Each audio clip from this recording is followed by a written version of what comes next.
What's the meaning of county seat?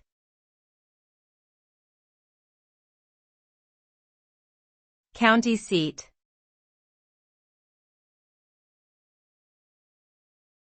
County seat.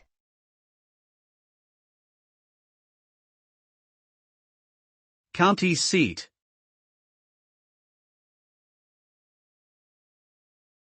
County seat.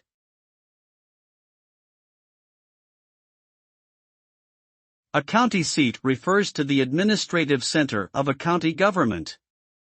It is usually where the county courthouse, county offices, and other government buildings are located.